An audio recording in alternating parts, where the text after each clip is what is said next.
Hai, ini vlog aku jujur ngasih yang kedua karena lanjutan dari UAS kita itu mengenai makroekonomi di Indonesia yang sebelumnya kita bahas di UTS dan tugas kita di UAS tugas yang sebelumnya, sorry. Ini mengenai neraca pembayaran, nilai tukar, efektivitas kebijakan di tahun 2023-2026. Nah, ini tuh menggabungkan analisis dari yang sebelumnya, yaitu analisis inflasi dan pengangguran dengan kajian neraca pembayaran kita untuk melihat pergerakan nilai tukar rupiah serta mengevaluasi efektivitas kebijakan dalam rangka modal-mundel dengan bersumber kita dari Bank Indonesia, BPS, Kemenku, serta media ekonomi yang terverifikasi.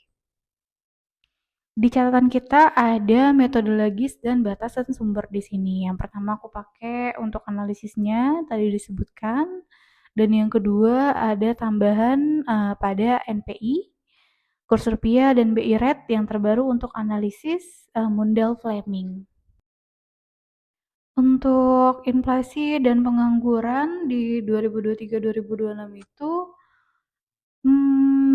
seperti yang dijelasin ada bergerak di 0,76% sampai 3,21% yang di awalnya menunjukkan kenaikan sebesar 3,55% untuk year on year-nya. Nah, Mei kemarin itu sebenarnya ada sekitar 3,08%.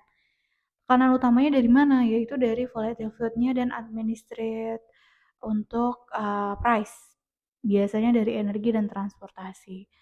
Terus tingkat penganggurannya turun dari 5,32% ke 4,85%. Ini tapi di data 2023 ke 2025 ya. Sebenarnya di tahun ini jujur makin banyak pengangguran dan kayak tingkatnya malah naik. Untuk PDB tumbuh solid yaitu lumayan di 5,2% sampai 5,6%.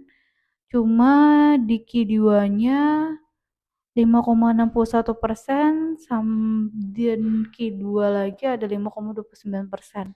Jadi lebih ke bukan stagflasi sih. Terus gimana sih gambaran kuantitatif di 2025 triwulan yang pertama tahun 2026? Kalau dilihat sebenarnya sepanjang 2025 NPI itu masih tercatat defisit sih.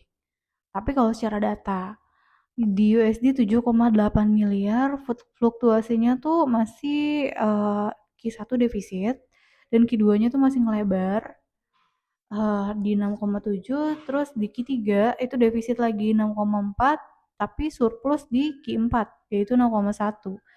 Cuma di tahun 2026 ini untuk kuartal pertama itu balik lagi defisit 9,1 miliar US dollar.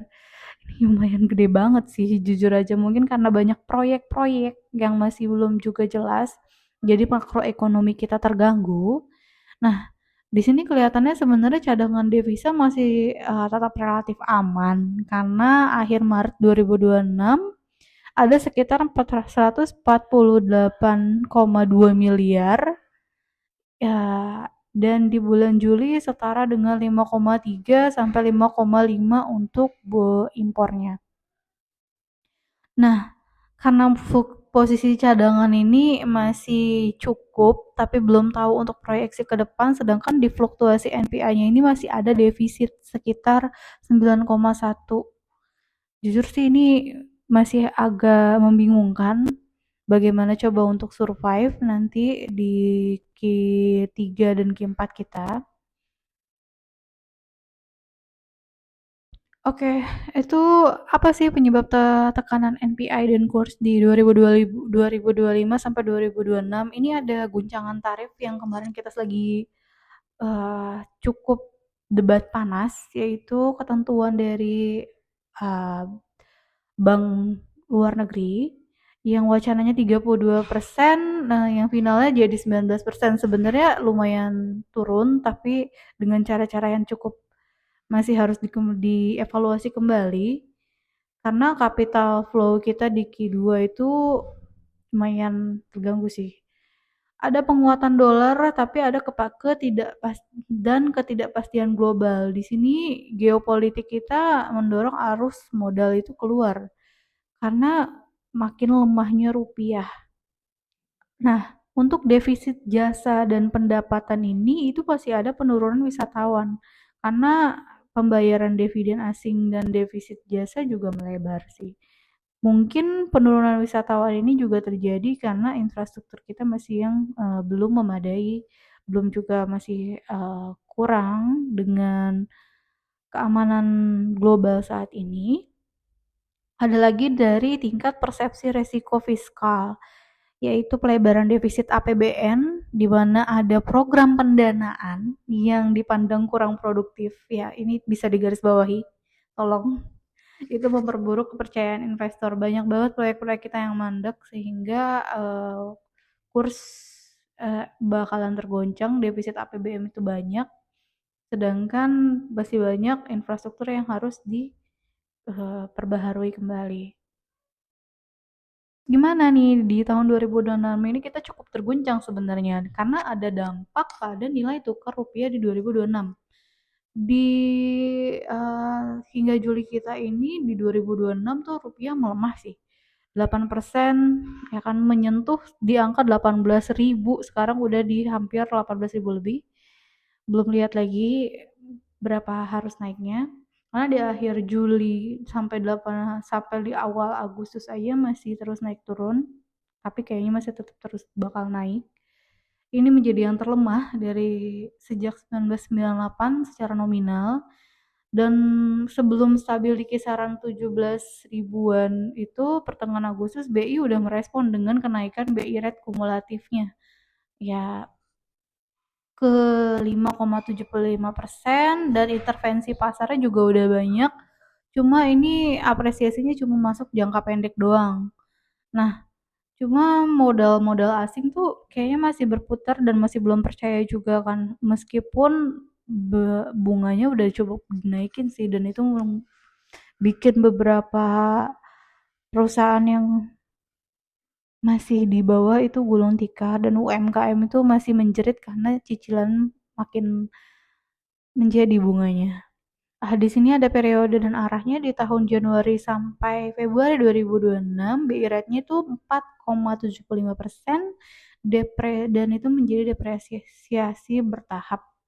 Nah, akhir Mei itu ada sekitar 17.874, di pertengahan Juli ini yang lumayan 17.738. Ini apresiasinya cukup singkat, langsung terjun ke 18 ribuan.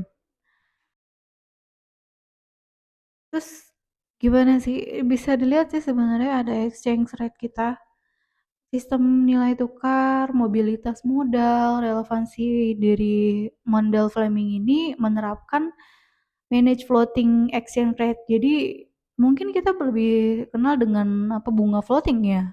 Mobilitas modalnya tinggi, namun nggak sempurna. Itu lihat kebanyakan banget bertahapnya model Fleming yang relevan dalam rezim ini mengambang, masih mobilitasnya masih belum setinggi itu.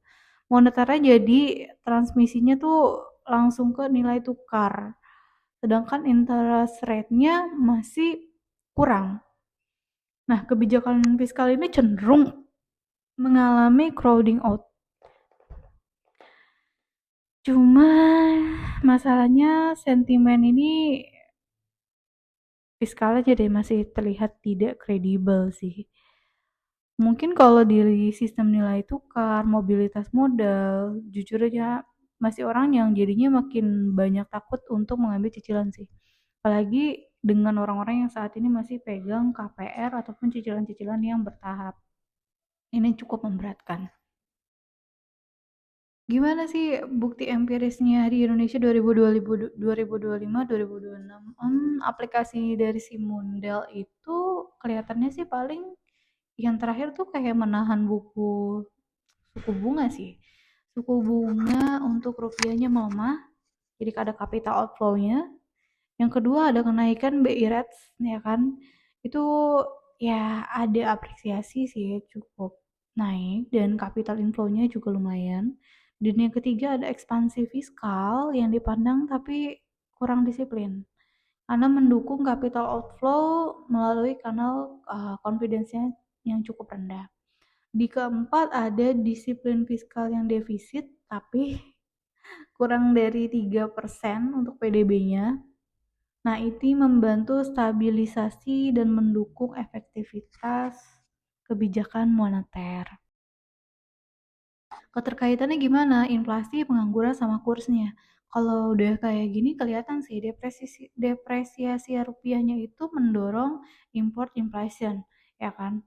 Itu jelas bakal berpotensi untuk menambah inflasi jika adanya lonjakan komponen energi, ya kan, atau emas terus-terusan. Nah, apalagi di sisi tenaga kerja nih, kenaikan BI rate-nya tuh bisa menimbulkan trade off atau jangka pendeknya pada kredit yang diambil dari mungkin orang-orang yang jangka menengah bawah atau mungkin kelas menengah bawah. Dan ini jelas untuk penciptaan lapangan kerjanya kayak masih belum stabil. Dan di Q2 untuk PDB-nya tumbuh, pengangguran mungkin kelihatannya menurun, tapi belum terlalu jelas. Kalau seandainya lewat data mungkin terlihatnya seperti itu. Mungkin dari sisi Kementerian Ketenagakerjaan untuk data ini masih harus ditambahkan kembali.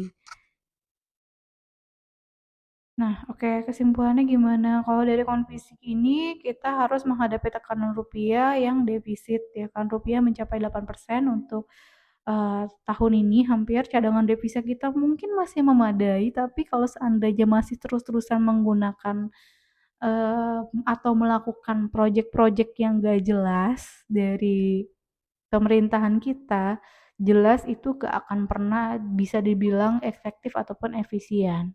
Nah, penilaian efektivitasnya gimana? Kalau rezim yang untuk mengambang dan mobilitas modal tinggi ini udah jelas kebijakan moneternya ya udah jadi instrumen paling efektif, cuma itu hanya berlaku untuk jangka pendek. Fiskalnya mungkin bisa dipakai sebagai penopang kredibilitas di jangka menengah. Dan kemudian untuk rekomendasi dari saya bisa menjaga respon moneter yang fleksibel dan kredibel untuk mempertahankan disiplin fiskal sih. Lebih ke defisitnya. Mungkin bisa dengan memperkuat struktural di produktivitas tenaga kerja yang tadi saya juga jelasin. Di situ harus nambah skill atau mungkin kita harus ciptain lapangan kerja baru. Meskipun memperbaiki juga tapi fundamental kita ya.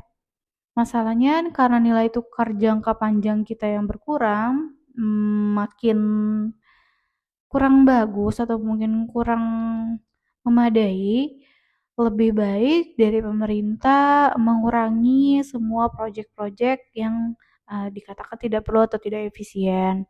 Kemudian juga infrastruktur negaranya kalau memang masih ada yang perlu diefisiensikan kembali bisa berantas lagi korupsinya dan kebijakan-kebijakan kalau bisa yang mendukung bagaimana meningkatkan PDB itu kembali. Oke, kalau dari saya mungkin itu aja yang bisa saya sampaikan. Terima kasih banyak.